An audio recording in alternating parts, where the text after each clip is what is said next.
ব্যাপারটা হচ্ছে একটা লোকেশন আমার জিপিএস এ দেখাচ্ছে একরকম একদিক দিয়ে যাওয়ার রাস্তা, কিন্তু এদিকে বাংলাদেশের মতো না সিচুয়েশন গুলো।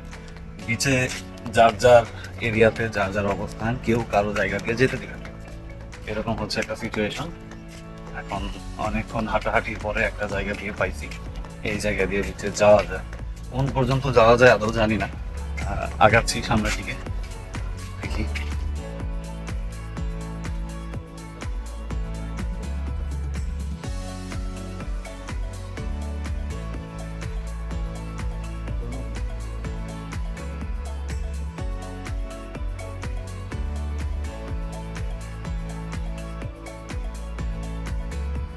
এদিকে কোনো বিচ নেই, যেটা আছে সেটা হচ্ছে ছোট্ট একটা প্রাইভেট বিচ স্পেস টাইপ। এদিক দিয়ে বিচে যাওয়া যায় না, ইনফ্যাক্ট বিচও নেই এখানে। হ্যালো এভরিওয়ান, ফাইনালি বিচে আসতে পারছি। অনেক ঘোরাঘুরির পরে, অনেক চেষ্টার পরে ফাইনালি আসলাম, তবুও একটা বাইকের সাহায্য নিয়ে। 950 মিটারের ডিস্টেন্স, তাকে আমাকে দিতে হয়েছে 20,000 টাকা। ওকে, সেটা ব্যাপার না, ব্যাপার হচ্ছে ফাইনালি আমি পৌঁছতে পারছি। হ্যাঁ, তো এখন আমি আছি মুইনের বিচে। চলো বিস্তারিত। Here is the beach.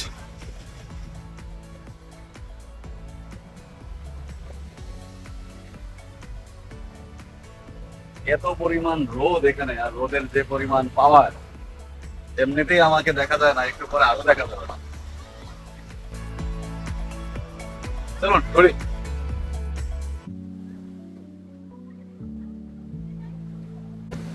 সমুদ্রের গর্জন শুনতে কি যে ভালো লাগে।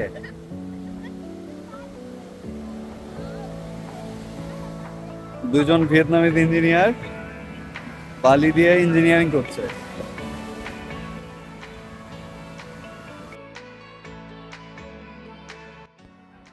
একই সমুদ্র ভিন্ন ভিন্ন জায়গায় দেখতে ভিন্ন ভিন্ন রকম সুন্দর।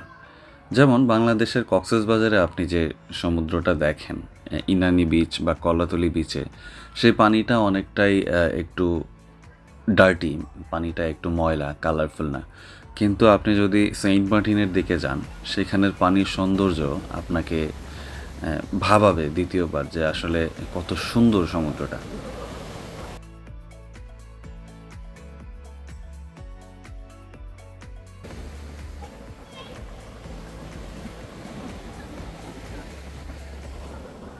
বিচের এই পাশটা একটু দেখি।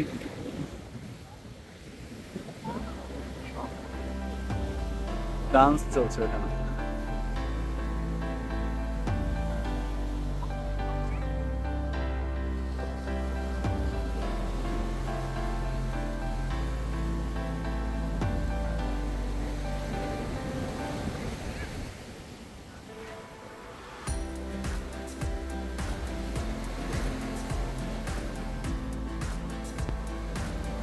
তো যেটা বলছিলাম, মুইনের সমুদ্র এখন পর্যন্ত খুবই সুন্দর লেগেছে। পানিটা অনেকটা কালারফুল, সুন্দর, বিচটাও সুন্দর। তো ভালো লাগছে মুইনে। তো অনেকের কাছে রিকমেন্ডেশনস পেয়েছি যে ভিয়েতনামে সবচেয়ে সমুদ্র যদি দেখতে হয় তাহলে সবচেয়ে সুন্দর যেটা, সেটা হচ্ছে ফুকোকে। আপনাকে ফুকক যেতে হবে সমুদ্র সৌন্দর্য উপভোগ করতে।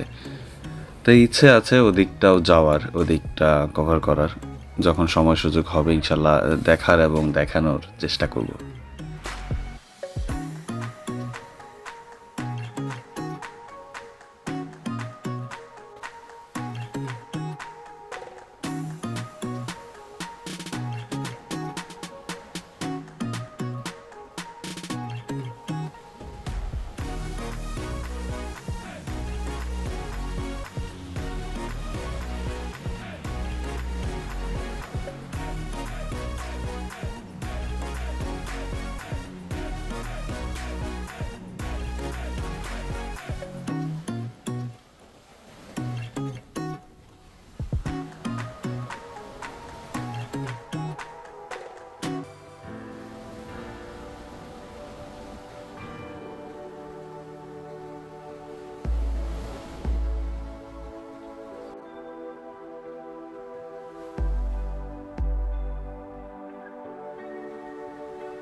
আজকে দিনটা খুবই সানি, একদম ঝকঝকে রৌদ্রোজ্জ্বল একটা দিন। প্রচণ্ড গরম এদিকে, একদম বার্ন হয়ে যাওয়ার অবস্থা।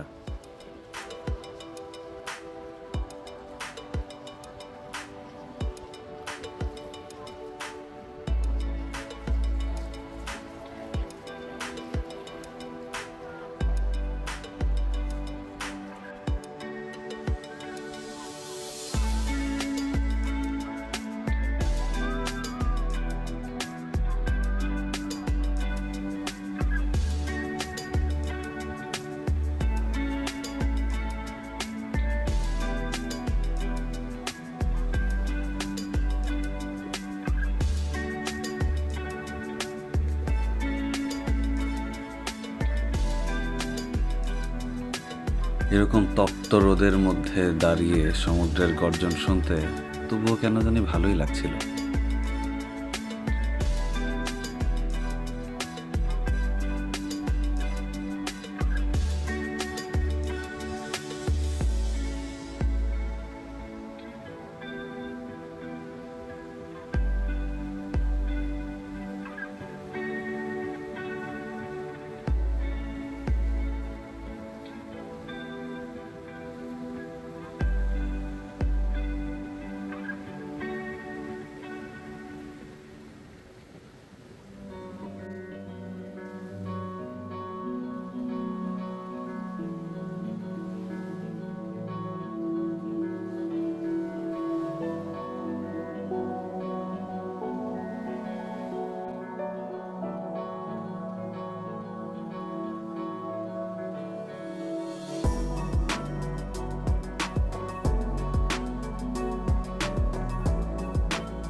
দেখতে পাচ্ছেন আকাশে নানান রঙিন রঙিন ঘুড়ি উঠছে। এগুলো আসলে তারা কাইট স্কেটিং করছে। এখানে একটা প্রতিষ্ঠান আছে যেটা হচ্ছে পাবা সার্ফিং স্কুল। তারা হচ্ছে এই জিনিসগুলো শেখায়।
সমুদ্রের সাথে বৃষ্টির আসলে একটা সম্পর্ক আছে বলা যায়।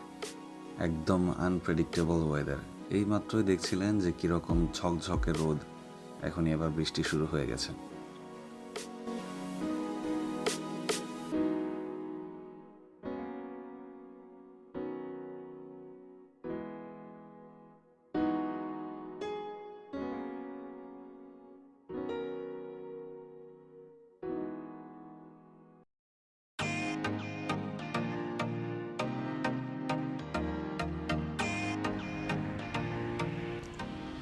অলরেডি সন্ধ্যা হয়ে গেছে, শেষ সময় সমুদ্রটা দেখে নিচ্ছি, এবার ফেরার পালা।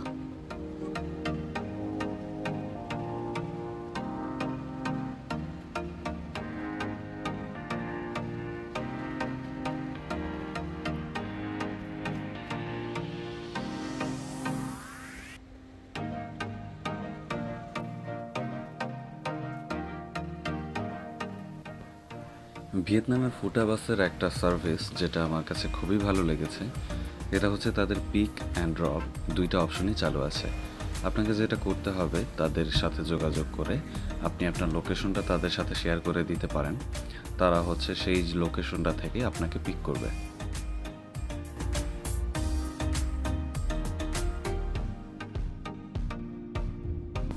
আমরা জানি একদম শেষের দিকে এই মুহূর্তে যাচ্ছি মিনি বাসে করে ডিস্ট্রিক্ট 1-এর বাসের যে টিকিট কাউন্টারটা আছে সেখানে, এবং এটা ফুটা বাস সার্ভিসেরই একটা পার্ট। এটার জন্য আপনাকে আলাদা করে কোনো চার্জ দিতে হবে না। ভিডিও ভালো লাগলে পেজে লাইক কমেন্ট করে পাশে থাকবেন, ভিডিও শেয়ার করে ছড়িয়ে দিতে পারেন অন্যদের মাঝেও। Thank you.